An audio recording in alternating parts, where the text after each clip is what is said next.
Excellent début de semaine à toutes et à tous, mesdames et messieurs, bonsoir et bienvenue dans cette grande édition du journal, débutant par cette triste nouvelle.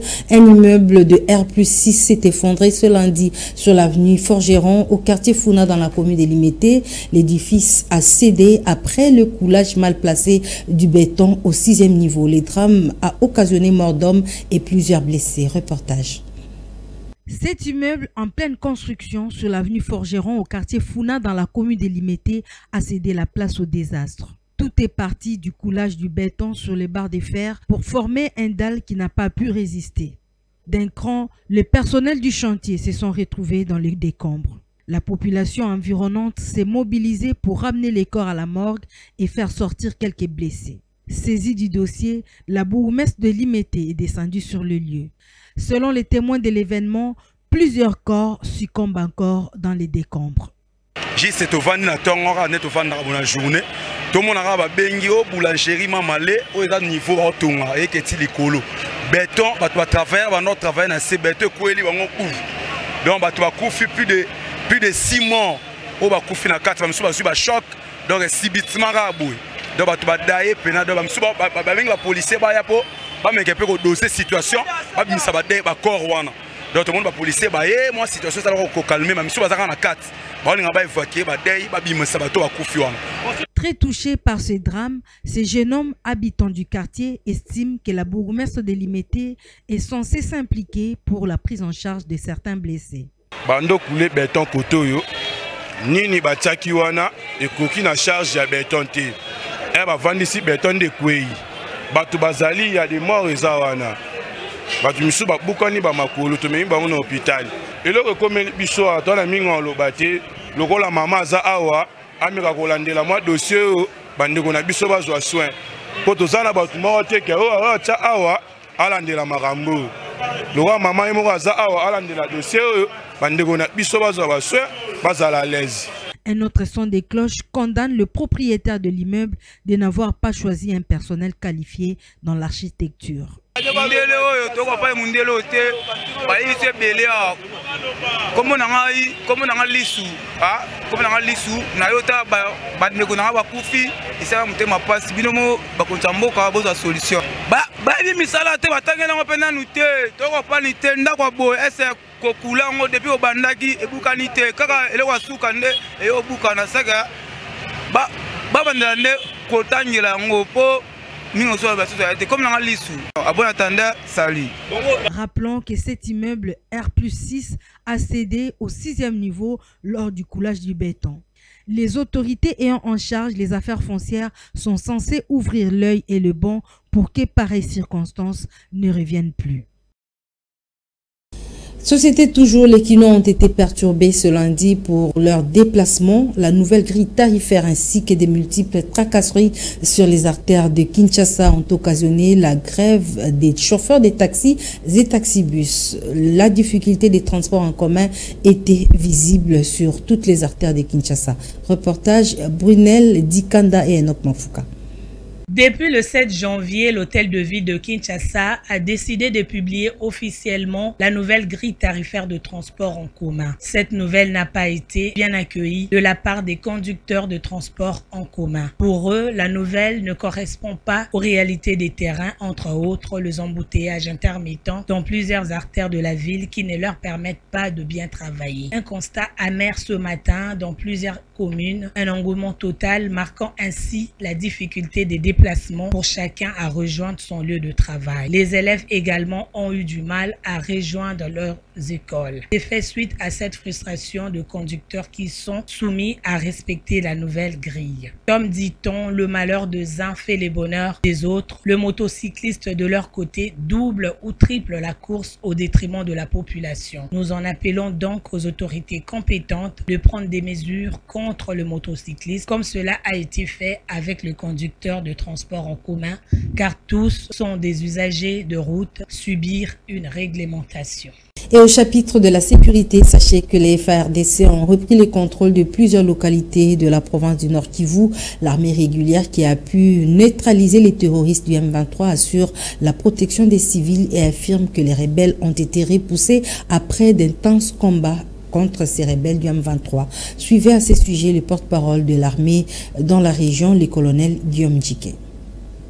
D'abord, vous devez savoir que l'armée rwandaise et ses multiples alliés avaient comme intention de progresser vers les sites Kivu. Et ici, nous sommes à Lumbishi, qui est la première localité que l'armée rwandaise LM23 avait récupérée. Non seulement Lumbishi, mais aussi, vous voyez, les crêtes Bitagata et Kamatale, et toutes ces crêtes surplombant la cité de Lumbishi. Et vous comprendrez que depuis ce temps-là, nous les avons délogés, non seulement à Lumbishi, mais aussi à Ruzirantaka, à Kamatale, à Bitagata, récemment ici, à Kabingo, parce que, comme vous le savez, ils avaient comme intention d'exploiter les minéraux. Il y a un gisement minier au niveau de Kabingo. Et partout là-bas, ils ont été repoussés, et plus récemment encore au-delà d'Ngungu. Soyez rassurés qu'à chaque tir de l'armée rwandaise sur nos positions, ou sur notre population, ou sur les déplacés, en tout cas les forces armées de la République démocratique du Congo ont le droit de réagir et de la manière la plus forte, de manière à mettre notre population hors des portées des tirs ennemis. Il s'agit de l'opération Caterpillar 2, planifiée par le commandant Tafok Nord Kivu et le commandant Tafok Sud Kivu, laquelle opération a pour mission de riposter à chaque violation du cessez-le-feu de l'armée rwandaise et ses multiples alliés. Ouverture de la première session ordinaire de la Commission nationale des droits de l'homme pour cette année 2025. Cette cérémonie qui a eu lieu dans la salle des réunions est conforme aux prescrits de l'article 31 du règlement intérieur de la CNDH-RDC qui dispose que l'Assemblée plénière se réunisse 2 fois l'an en session ordinaire. Au cours de cette séance d'ouverture de la première session ordinaire de 2025, les membres de la plénière ont assisté au discours d'ouverture de la CNDH-RDC, à l'examen des recommandations formulées à la CNDH par la sous-commission d'accréditation pour les statuts de droits de l'homme, de l'élaboration du rapport annuel sur la situation des droits de l'homme, l'élaboration du rapport d'activité réalisé en 2024 ainsi que l'examen de certains dossiers administratifs et disciplinaires. Pour plus de précisions, je vous convie à suivre le président de la CNDH, Paul Sampomokulu. C'est une année d'intense travail à la CNDH pour, entre autres, récupérer les arriérés de rapports qui sont au fait déjà là, mais qui n'attendent que la validation. Des rapports, certes, qui devraient être, disons, ficelés convenablement, et là nous avions eu quelques difficultés l'année passée pour la finalisation, bien sûr, de ces dossiers avec des informations fiables, viables. On a eu quelques difficultés de moyens qui ne nous ont pas permis d'être au point. Mais maintenant, nous avons ces moyens-là. Nous allons accélérer ce travail puisque les autres institutions, la nation entière, attend ce rapport avec beaucoup de joie et de chaleur par rapport aux autres rapports qui sont sortis sur la situation des droits de l'homme. Nous allons également nous attendre vraiment à une année où nous avons un site qui fonctionne 24 heures sur 24, sécurisé, puisqu'il s'agit de matières sensibles pour notre nation. Nous allons nous attendre à plus de collaboration avec le gouvernement, au sens large du mot, l'État congolais, le gouvernement. Nous avons obtenu de siéger pendant 2 ans à Genève. Nous allons voir quelle est notre part pour accompagner en tant qu'institution qui conseille le gouvernement, qui conseille l'État et les autres institutions sur les questions de promotion et protection des droits de l'homme. La chaîne de télévision Al Jazeera est suspendue par les CESAC pendant 90 jours. Cette décision fait suite à la diffusion par cette chaîne d'une interview réalisée avec l'un des responsables de la rébellion du M23, Bertrand Bissimois. Les CESAC fustige le fait que cet entretien soit déroulé avec une chercheuse qui ne détient pas d'accréditation ni le visa de la République démocratique du Congo. Tout à fait autre chose, la CIME a passé en revue la situation sociopolitique de la République démocratique du Congo au cours d'une déclaration faite par cette plateforme. Plusieurs recommandations ont été adressées au président de la République, notamment la convocation des consultations avec les forces politiques et sociales en vue de mettre en place une commission visant à statuer sur les réformes constitutionnelles. Pour plus de précisions, je vous convie à suivre le président de la CIME, Idrissa Katenga. Dans son analyse, la CIME n'a pas caressé au sens du poil car l'objectif est la sortie des crises. Sur le plan politique, notre pays a renoué avec les sempiternelles tensions politiques, comme si les Congolais prenaient plaisir à se faire peur, à se montrer des biceps et à cultiver la surenchère politique. Le débat politique est pollué par les extrémismes de tous bords. La propension à se lancer des défis les uns aux autres, alors que l'altérité est aujourd'hui synonyme d'animosité. Quant à la question sur les réformes constitutionnelles, la CIME a relevé quelques divergences qui planent dans l'opinion au risque de déclencher une guerre si l'on y prend garde. Le débat sur la réforme constitutionnelle ajoute son lot de tensions avec d'un côté ces partisans qui ont longtemps hésité entre la révision et le changement intégral de la loi fondamentale et laisser certains acteurs sans aucune maîtrise de la question s'y inviter avec des arguments parfois hasardeux. De l'autre côté se rangent des opposants à la réforme qui, tout en reconnaissant la constitutionnalité de la révision constitutionnelle, en rejettent la moindre possibilité avec des arguments à la limite d'un procès d'intention aux autorités soupçonnées de chercher à se maintenir au pouvoir. De leur côté, les personnes de référence, scientifiques et constitutionnalistes de renom, sont tous dans le reniement des orthodoxies qu'ils ont professées de manière péremptoire il y a quelque temps, sèmant le doute dans les esprits de certains qui voudraient encore croire que la science, comme la fille de César, ne devrait être soupçonnée. Ce qui enlève à l'opinion des repères pour forger ses convictions et la livre à la merci des opportunistes et des manipulateurs de tous bords. Au débat politique tendu s'ajoute la montée des intolérances et même des violences communautaires que nous regardons tous sans état d'âme.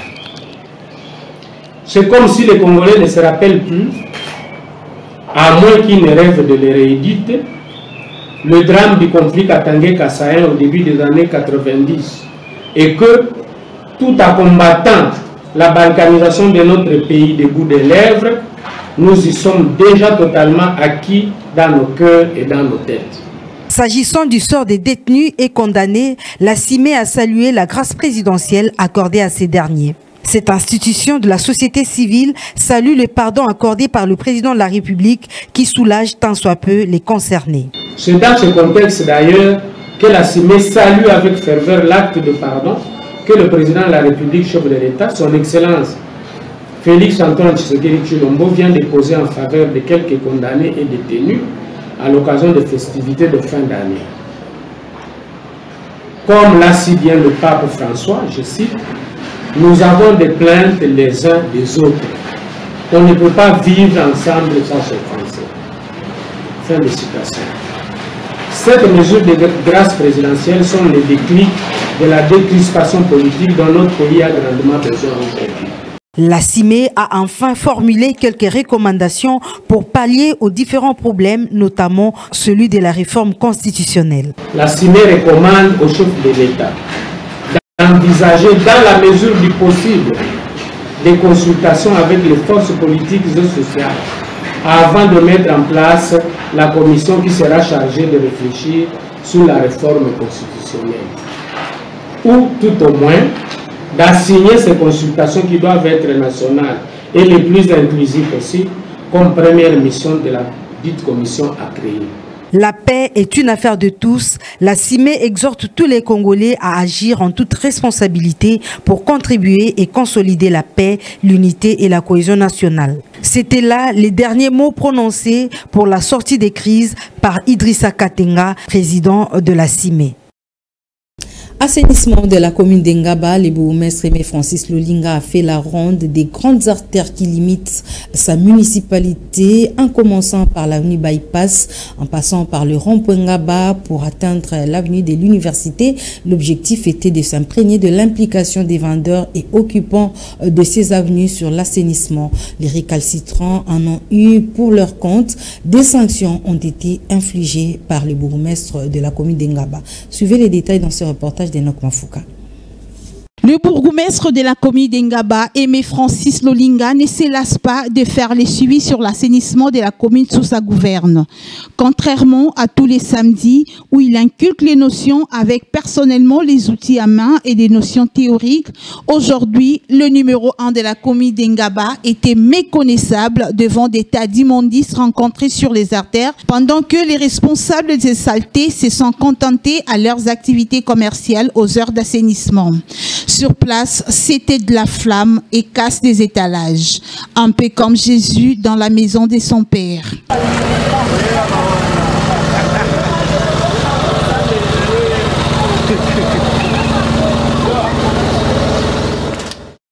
Les passants et usagers se sont réjouis de cette décision du patron d'Engaba tout en reconnaissant qu'ils sont responsables, d'où un suivi a également été proposé. Oui, par après, ça proposait que c'est la bonne libérer la combler la route comme ça avec des histoires. Tenant à voir tout le monde impliqué dans l'assainissement, Aimé Francis Lolinga, bourgmestre de la commune d'Engaba, et son collègue de la commune de Makala, Café Lyongulia Kabongo, étaient plus que déterminés à sécuriser chacun les limites de sa juridiction pour que la propriété soit visible dans les deux communes qui ont un point commun, les lieux des négoces communément appelés rond-point Ngaba. D'où ce souhait du patron de Makala d'assurer une permanence commune de la brigade d'assainissement. Qui doivent faire le suivi sur terrain. Parce que si nous mettons des mesures et qu'il n'y a pas de mécanisme d'encadrement très efficace, nous risquerons de retomber dans les travers du passé.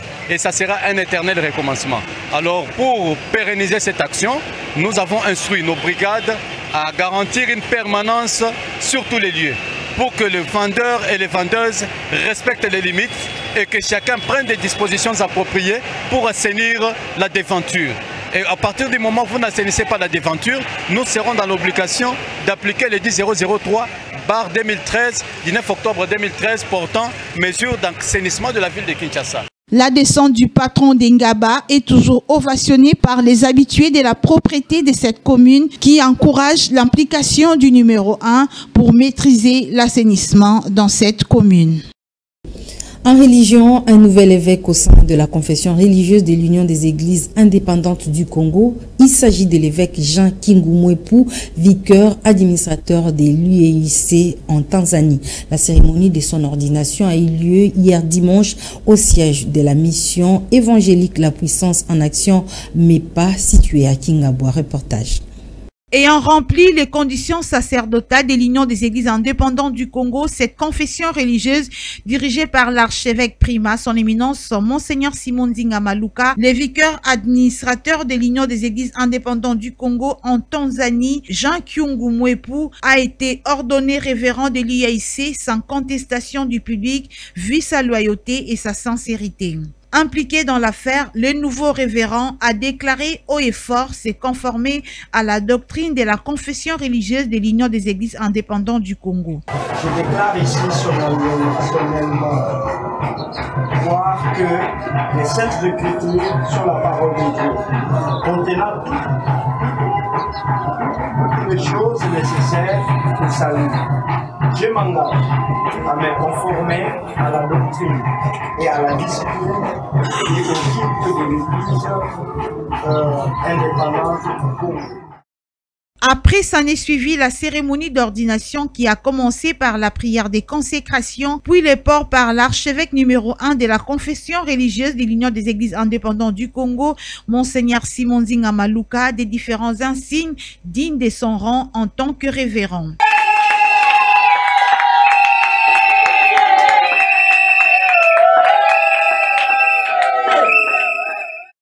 Dans sa prêche, les représentants légaux et nationaux de la confession religieuse de l'Union des Églises indépendantes du Congo a relevé le rôle d'un bon serviteur de Dieu qui est d'amener le peuple de Dieu au salut éternel. Diable dit, lui, c'était l'humain. J'ai pas besoin de sang des animaux. J'ai besoin de lui-même. Il va mourir. Il fallait quelqu'un mourir à ta place. C'est pourquoi c'est lui qu'on appelle Jésus-Christ. Il a dit, il n'a voulu ni holocauste, ni sacrifice. Tu m'as fait cher. Mais voici, envoie-moi. C'est pourquoi on l'a envoyé. La cérémonie eucharistique s'est clôturée par le partage du pain et du vin, symbole du corps et du sang du Christ. En sport, nous allons parler des interclubs de la CAF. Les deux représentants congolais sont éliminés après la défaite en 5e journée de la Ligue des Champions. Mazembe s'est incliné devant la formation MC Alger sur le score d'1-0 et Maniema Union battu par Mamelodi par 2-1. Lionel Ngolo. Ces éliminations se présentent comme du vrai suicide pour le football congolais. Ces deux représentants, tous les deux éliminés de la Ligue des Champions de la CAF. Pas de place pour Mazembe, Maniema Union au prochain tour, car pour ces deux clubs congolais, l'aventure s'arrête en phase de groupe après leur piètre prestation soldée par deux défaites en 5e journée de phase de groupe. De quoi s'inquiéter pour l'avenir du football en République démocratique du Congo. Mazembe qui s'est déplacé en Algérie s'est incliné par un petit score de 1-0 face à la formation du MC Alger. L'équipe de la Ndiaye, impuissante et incapable de revenir au score, va d'office et contacter de cette défaite comme une goutte qui fait déborder la vase. Un résultat qui pèse désormais sur le staff technique qui doit tirer les leçons de cette déroute. À Kinshasa, les unionistes de Kindu recevaient les Sud-Africains des Mamelodi Sundowns. Jephté Kitambala marque pour Maniema Union avant la désillusion, le chagrin de l'apprentissage pour les Moscovites. Le Sud-Africain égalise et passe devant un score 2-1, score final. Cette contre-performance du club congolais est une vraie remise en cause pour le football congolais. Et la Fédération congolaise de football association annonce la clôture du dépôt des candidatures ce lundi 13 janvier 2025 pour les candidats présidents. C'est Miki Enyeka, président de la commission électorale, qui l'a annoncé au téléphone de Lionel Ngolo. On l'écoute.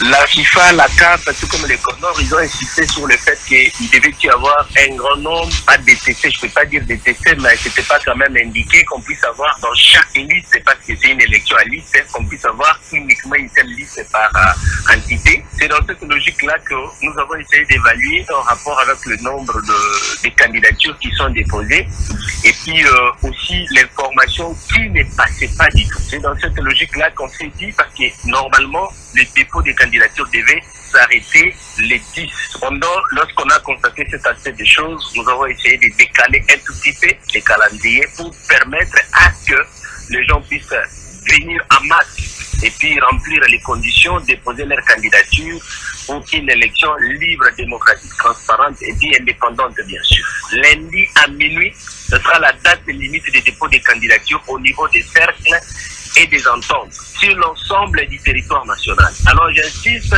j'ai fait appel à ceux qui veulent gérer le football au niveau de la base. Ils puissent déposer rapidement leur candidature et je suis même en train de vouloir dire qu'il y aurait des gens qui n'auraient peut-être pas des pièces complètes, les documents écrits, qui peuvent toujours déposer et qu'il y a la fonction de recours électoral qui peut demander à ceux qui puissent compléter les dossiers. Mesdames et messieurs, ce journal touche à sa fin. Merci de l'avoir suivi. Excellente suite des programmes sur la FM Télévision.